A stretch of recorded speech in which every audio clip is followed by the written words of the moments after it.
there's a possibility, so we're hoping. I know he's making tremendous progress at him, so we are hopeful that might be the case, but I won't know that until the next couple of days.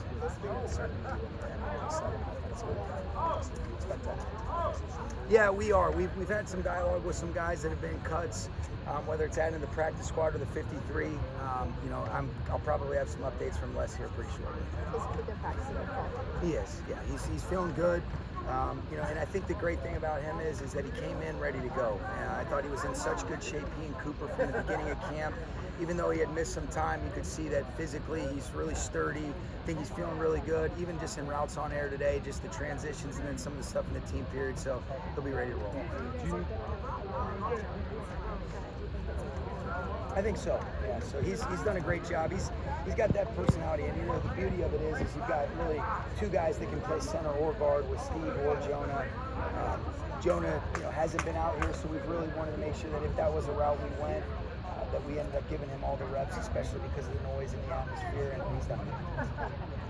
He has, yeah. If you talk to him, he said that's more of his natural position, and he was great about it because he said we're playing him like a guard anyways. So you would lean towards going with him as a center for the opener? That's a good possibility. In terms of Rob, you talked about return to practice as opposed to return to performance. Sure. Even if he is able to get back next week, would you feel confident having him going to a game? I would, just because you don't minimize the importance of practice and all the repetition that has occurred. And I think before I say anything, I'm tremendously confident in Warren McClendon and Joe Noteboom and the growth and maturation that we've seen from them in the meantime of Rob's absence. But Rob he's a veteran. I think he understands what does he need to feel like, and he's able to do a lot to stay in shape. Now, to simulate football, game-like movements, and all the different things that occur, I think there's a conversation that would be had, and I do trust him, but it's because of his experience and his maturity, and I wouldn't rule it out is basically the best way that I would look at it. Sean, between now and next week, do you need to see more from Puka, or are you pretty confident? I think you want to just see him get his normal workload, to be able to build up, to have the stamina. The good thing is we go 6 deep at receiver, and so you feel good about Puka. I was really encouraged, like I was telling Sarah earlier, just how he looks. And then, we'll have a bonus day on Monday, and then we'll go through our normally weekly rhythm with the Wednesday, Thursday, and Friday, and expect him to be a full participant. You guys opened the season this last round. What do you think back to that game? The atmosphere, the environment. I was really proud of our group, like I talked to you guys after that game, but it's a great football team. They were very close to making it to the Super Bowl. They were one of the Final Four, and they were consistently one of the best teams throughout the course of the season. And so they've added really good players. They're very, very well coached. They play tough. But I remember it was a really good back and forth game. I definitely remember a couple of the decisions that I would want back. But you want to be able to learn from it. And the NFL, the beauty of it is you get an opportunity to compete at the highest stage, and that atmosphere and environment was pretty special. So we're excited about the opportunity. We will, yes. We'll add somebody. We're in the process of looking at that, and so wish Chili Davis the best. It was more of just kind of a coaching thing. We're looking to go a little bit different direction with somebody to work hand in hand with Chase Blackburn, and so I'll have that for you guys the next time I talk to you. Sean, how different is this week? Because in a normal, if it's week 3 to 4, you have that week to prepare. Yeah. Where here you kind of have 2 weeks and really an off season. Feels like forever. Does it? It does. We need it. We've had some injuries, so getting some guys back, we'll take that time. But what you don't want to do is feel like you're preparing for the opener forever either. We were able to have good practice today. Some of it was as a result of some of our injury situations, and just our pure numbers at the offensive line. But I think it was a good way for us to be able to positively push one another, get some of the things off that we would still do, even though Detroit's differently offensively, defensively, schematically. Got a little putting contest going on there. But it'll be good. I think this 3-day break comes at a good time for the players. It's good for coaches to be able to get around their family and kind of just take a deep breath before this thing gets going. And so we're excited, and I'm looking forward to getting a little bit of time myself.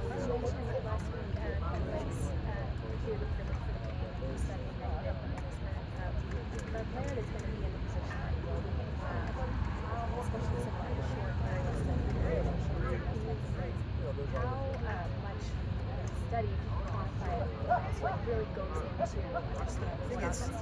it's a lot, and especially with some of these offenses that make you change the picture right before the snap, and Detroit's certainly one of those. But I think the biggest thing I would say about him is the game makes sense. He's really accumulated a big body of work in terms of his knowledge. Like, he understands the intent.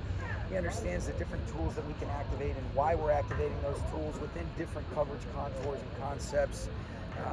He sees the game like a coach. He understands really all 22, but definitely from an all 11 perspective defensively. And that's why a guy that plays safety is able to so seamlessly transition to star. So many things happen so quickly. You get in a lot of different conflicts now with the run fits, with some of the leverage responsibilities in the pass game. And he's a stud. He's done a great job. I'm really proud of him. Come aboard, guys. It's warm out here today, but next week's going to be even hotter. Is that right? It'll be 100, I think, on Wednesday. Oh, baby. Do you allow the heat to dictate? I know you've talked about the importance of walkthrough, but do you allow the heat to dictate now that you guys are here? No, I mean, I guess we'll feel it. We'll have to answer that later on. The hope and anticipation is that we're able to go through our normal trajectory of the walkthroughs leading into practice, because there is a cycle of how you put in a game plan and how you really learn it, own it, and then be able to digest it, and you do it in a jog-through setting, and then you're able to kind of speed it up, and that's what we would love to be able to do. Our guys handled Houston pretty well. I know it wasn't maybe that hot. We caught them on a good day, but the hope is to be able to keep a normal rhythm to what you guys were accustomed to seeing at Cal. That question was really for Bill, Mom. Do you have to talk to, is there anyone on the staff you have to consult with? Yeah, Reggie's scared. Yes, those are all things that we take into consideration, but that's why you guys have seen us move stuff up a little bit earlier, but there wasn't the installation that a normal game plan entails, and so it'll feel very similar with the exception of a couple little things here and there to what you guys are accustomed to on a normal Wednesday through Friday weekly rhythm that we would have last year. What improvement have you? I feel good. I think there's been improvements that have been made. I think we've gotten competitive opportunities. And then, want to see us consistently and continuously improve throughout the year. And I do feel really good about our specialist situation. I like the demeanor of Cardi. I think Alex Ward has really gotten better in his second year, and Ethan Evans, both as a punter, ability to be able to kick off for us if need be. And then, what he can do as a holder that's something that you don't take for granted. I think he's really improved in that area.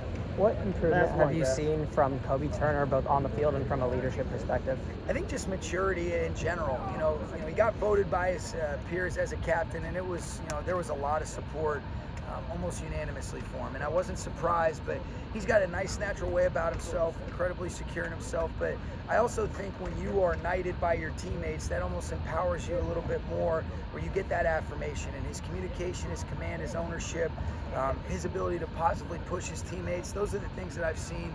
Seen a guy that, came in where he was a little bit behind in training camp because of a soft tissue injury that he had early on that limited his opportunities. And I think he's hitting his stride at the right time, and really couldn't say enough good things about Kobe Turner. Okay? Thanks, guys. All right.